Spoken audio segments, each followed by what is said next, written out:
Dear students, कक्षा 12 arts subject है आपका history. Part number 2। Part number 2 में एक कल मैंने आपको चोल प्रशासन या चोल वंश की आपको जानकारी दी और राष्ट्रीय प्रतीक उनका था जो भाग बताया। उर्रापल्ली चेदी उनका संस्थापक था। सबसे प्रथम या प्रतापी जो शासक हुआ वो तो कार्यकाल राजेंद्र प्रथम, राजा धीराज। इस प्रकार से चोल साम्राज्य के बारे में मैंने आपको कल बताया। आज इसका चोल प्रशासन का या चोल साम्राज्य का सबसे अगर कोई महत्वपूर्ण कार्य है तो वह इसका प्रशासन, केंद्रीय प्रशासन के साथ साथ इसने ग्रामीण और स्वायत्त प्रशासन पर विशेष जोर दिया। देखिए केंद्रीय प्रशासन, पहले केंद्रीय प्रशासन चोल वंश का केंद्रीय प्रशासन। चोल शासन का स्वरूप जो चोल प्रशासन था, इसका जो आकार था वह राजतंत्रात्मक था, यानी राजा ही सर्वे सर्वा होता था एवं वंशानुगत होता था। एक राजा के बाद उसकी आने वाली जो संतान थी वही गद्दी पर बैठती थी और उसके बाद उसकी संतान। तो यह राजतंत्रात्मक शासन था और एक वंशानुगत था, पीढ़ी दर पीढ़ी। राजा प्रशासन का प्रधान और सहायता के लिए अधिकारीगण थे। राजा ही सर्वेसर्वा था, राजा ही प्रशासन का प्रधान था और वह उसकी सहायता के लिए, और जो राजा था उसकी सहायता के लिए कुछ विशिष्ट अधिकारीगण उसकी सहायता, विचार विमर्श और परामर्श के लिए होते थे। राजा के निजी सहायक को उद्यम या कुतुम कहा जाता है। राजा का जो निजी सहायक था हम उसको उद्यम या कुतुम या कुतुम के नाम से जानते थे, जो राजा का सहायक होता था। उच्च स्तरीय अधिकारी पेशंदम, और जो उच्च अधिकारी था वह पेशंदम कहलाता था, और जो निम्न स्तर का जो अधिकारी था वह सिरुतरम कहलाता था। और ओले नायकम प्रधान सचिव होता था, और जो ओले नायकम होता था वह प्रधान सचिव होता था। अब केंद्रीय प्रशासन में रहते था आपका ये राजा, और राजा के बाद अब आता है आपका सैन्य संगठन। सैन्य संगठन, देखिए सेना का संगठन किस प्रकार था। चोल साम्राज्य के पास एक विशाल सेना थी, जिसमें पदाति, पैदल चलने वाले, अश्वारोही, घुड़सवार जिसको आप कहते हैं, घोड़े पर चलने वाले, गजारोही जो हाथियों पर बैठ कर के युद्ध करने वाले, ये तीनों अंग थे। पैदल भी थे, घुड़सवार अश्वारोही भी थे और गजारोही हाथियों पर बैठ कर के युद्ध करने वाले, तीनों अंग थे सेना के पास। और इनकी सेना थी जो स्थायी थी, एक विशाल थी, जिसमें पैदल भी थे, गजारोही भी थे, अश्वारोही भी थे, आदि सैनिक शामिल थे। कुंजीर मल्लर गजारोही दल को, जो कुंजीर मल्लर था वह जो हाथियों का दल था उसे कुंजर मल्लर गजारोही दल को कहा जाता था।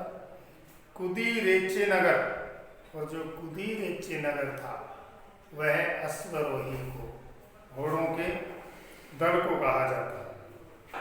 बिल्लीगढ़ जो धनुर्धारी दल था, जो धनुष चलाने वाले थे, तीर कमान, उनको कहते थे। सेगुंदर भाला से प्रहार करने वाले दल, और जो सेगुंदर थे जो भाला से प्रहार करते थे उस दल को कहते थे वेलोक कौर, जो वेलोक कौर है वह राजा के एक विशेष विश्वसनीय अंगरक्षक होते थे। सेना गुल्लों व छावनियों में रहती थी। छावनियाँ क्या है बेटा? सेना का जो रहने का स्थान होता है उसे हम छावनी कहते हैं। सेना की टुकड़ी का नेतृत्व करने वाले, जो सेना की टुकड़ी थी उसका जो नेतृत्व किया जाता था, उस नेतृत्व करने वाले को नायक के नाम से जाना जाता था। क्या कहते थे? नायक। और सेना अध्यक्ष को, और जो सेना का अध्यक्ष था उसे महादंडनायक, नायक और महादंडनायक के नाम से ये लोग जाने जाते थे। चोलों ने नौसेना बनाई, और चोलों के पास जल सेना या नौसेना कह सकते हैं।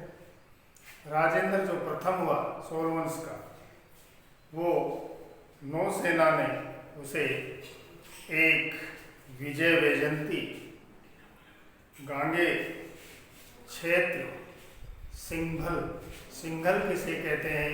श्रीलंका का प्राचीन जो नाम है उसे सिंघल के नाम से जाना जाता है। और यानी श्रीलंका को पहले सियोल या श्रीलंका भी कहते थे, सिंघल।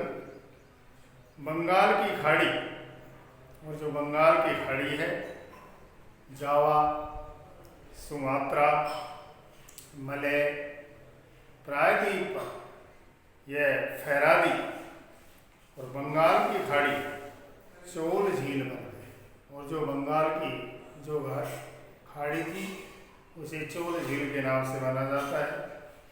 महाबलीपुरम और कावेरी पट्टनम, जो महाबलीपुरम है और जो कावेरी पट्टनम है, ये मुख्य चोल बंदरगाह थे। ये क्या थे? मुख्य चोल बंदरगाह थे। अब आती है न्याय व्यवस्था। तीसरा पॉइंट क्या है केंद्रीय शासन में बेटा? न्याय व्यवस्था। न्याय व्यवस्था देखिए, राजा सर्वोच्च न्यायाधीश होता था। जो राजा होता था वह एक सर्वोच्च न्यायाधीश होता था। चोल अभिलेखों में, और जो चोल अभिलेख है जो कि प्रस्तर साम्राज्य की सीमाओं में गाड़े जाते थे, उन पर अंकित किया जाता था। राजा के धर्मासन, राजा का जो धर्म बैठने का आसन है, उसका अंतिम न्याय प्राप्त करने की, उसके जो अंतिम न्याय है प्राप्त करने के साधन के रूप में उसको उल्लेख किया गया है। जहाँ पर राजा धर्मासन भट्ट, धर्म के आसन पर धर्मासन भट्ट कहते थे, जिसे स्मृति शास्त्र ज्ञाता था। स्मृति शास्त्र का वह में निपुण होना चाहिए, और उसी के सहारे वह स्मृति शास्त्र के अनुसार ही न्याय करता था। न्याय के लिए नियमित न्यायालयों को, और जो न्याय था उनके लिए जो नियमित रेगुलर जो कोर्ट थे, ये न्यायालय थे, उनका गठन किया गया है। ग्राम न्यायालय व जातीय पंचायत, जो ग्रामीण न्यायालय हैं और जो जातीय पंचायत है, उनका एक विद्यालय रूप में संगठन था। छोटे विवादों पर स्थानीय निगम निर्णय लेते थे, और जो छोटे छोटे विवाद थे उन पर जो स्थानीय जो निगम थे वो निर्णय लेते थे। चोलों की जो दंड व्यवस्था थी वह आर्थिक दंड, जो चोल जो दंड व्यवस्था थी उसमें आर्थिक रूप से दंड, सामाजिक अपमान का दंड आर्थिक रूप से दंड दिया जाता था, सामाजिक रूप से उनका तिरस्कार किया जाता था, ऐसा विधान था। प्राय आर्थिक दंड, और जो आर्थिक दंड दिया जाता था, काशु, काशु किसे कहते हैं बेटा? सोने का सिक्का के रूप में यह आर्थिक दंड दिया जाता था। यानी किसी व्यक्ति अपराधी को जब दंड दिया गया है तो उसे काशु, बदले में सोने का सिक्का दंड के रूप में देना पड़ता था। फिर आता है इसका केंद्रीय शासन का नेक्स्ट, राज्य की आय के स्रोत। राज्य की आय के स्रोत, राज्य की आय के स्रोत। स्रोत मीन्स होता है साधन। राज्य की आय के क्या क्या साधन थे? देखिए, राज्य की आय का मुख्य साधन जो राज्य था, उसकी जो इनकम का जो मुख्य सोर्स था वह था भू राजस्व, जमीन पर लिया जाने वाला कर। भू राजस्व निर्धारित करने से पूर्व, जमीन पर जो कर निर्धारित करने से पहले उस भूमि का सर्वेक्षण, सर्वे जिसको कहें, उसका वर्गीकरण, उसकी नाप तोल आदि कराई जाती थी। राजराज प्रथम और कुलोत्तुंग के पैर की माप, राजराज प्रथम और जो कुलोत्तुंग था उसके पैर की माप की लंबाई ही एक मापने की इकाई बनी। और भूमि कर, जमीन पर लिया जाने वाला कर, भूमि की उर्वरा यानी भूमि की उत्पादन क्षमता, वार्षिक फसल चक्र, जो वार्षिक फसल चक्र है, उसके देखने के बाद कितनी फसल हुई है, कैसी हुई है, उसके बाद वह लगाया जाता था कर या निर्धारित किया जाता था। भूमि कर जो कुल उपज थी उसका 1/3 भाग, कुल उपज का 1/3 भाग भूमि कर के रूप में लिया जाता था। देखिए बेटा, कुछ कर हैं। आयम, आयम किसे कहते हैं? राजस्व कर। आयम क्या था? राजस्व कर। आयम कौन से कर में आता था? राजस्व कर। मन्नु, मन्ने दे, मन्ने दूरे, ये था बेटा भैग, घर पर लिया जाने वाला कर। आजीव कासु, आजीव कासु, यह आजीव कासु होता था आजीविका प्रकार, आजीविका। तो ये निम्न कर जो करों के नाम मैंने आपको बताए हैं। आयगम यह राजस्व कर था, मनुदूरे गृह कर था, कडेदरे व्यापारी कर था, मगन्ने व्यवसाय कर था, आजीविकासु आजीविका पर लिया जाने वाला जो कर था।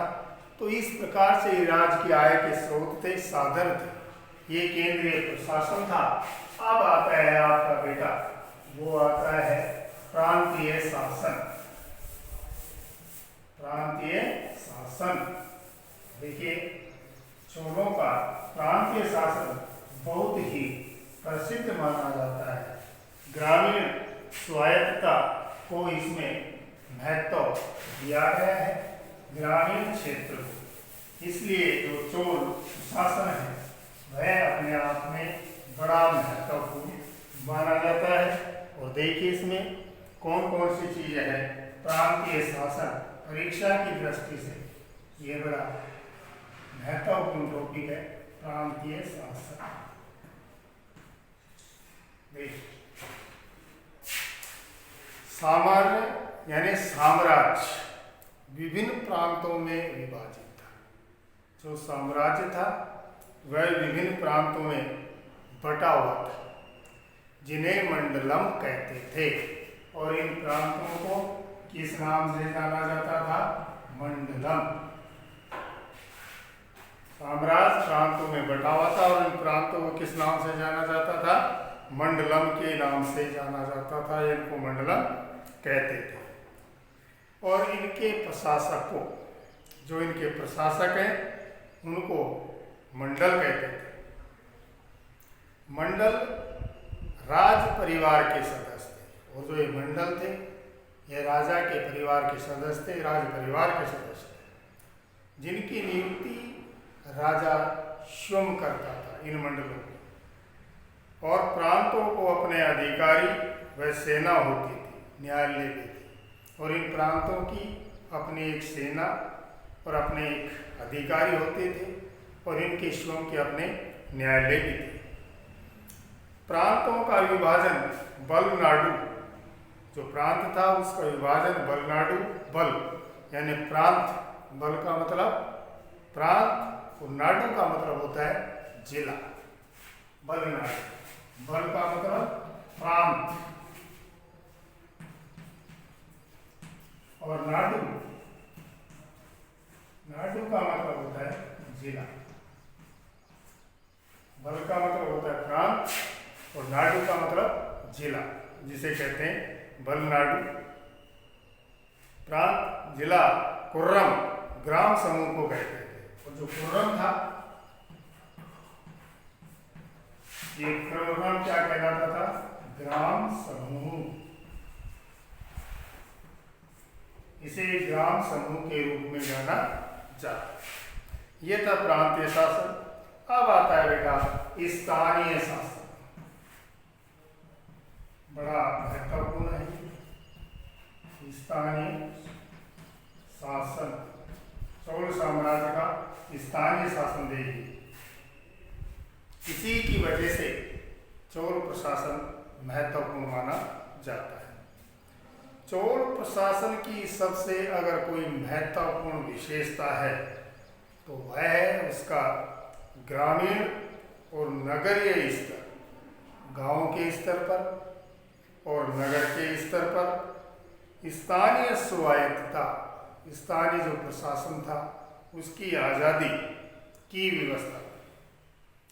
जो प्रतिनिधि संस्थाओं और जो प्रतिनिधि उस समय संस्था थी, उर्सभा, एक सभा, महासभा और नगरम, और एक नगरम के द्वारा यह संचालित होती थी। इसके सदस्यों के लिए शैक्षिक, आर्थिक, नैतिक, इसके जो सदस्य थे उनके लिए शैक्षिक, आर्थिक, नैतिक ये योग्यताएं थी जो कि उस योग्यता को पूरा करना पड़ता था।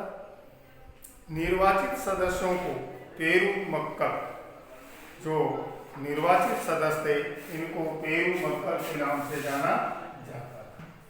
निर्वाचित सदस्यों को पेरू मक्कल के नाम से इनको जाना जाता था या कहा जाता था। और ये सदस्य समितियां, जिन्हें वारियम कहा जाता है, ये सदस्य पेरू का जो समितियां बनाते थे उन समितियों को किस नाम से जानते थे बेटा? वारियम। वारियम के नाम से उनको जाना जाता है।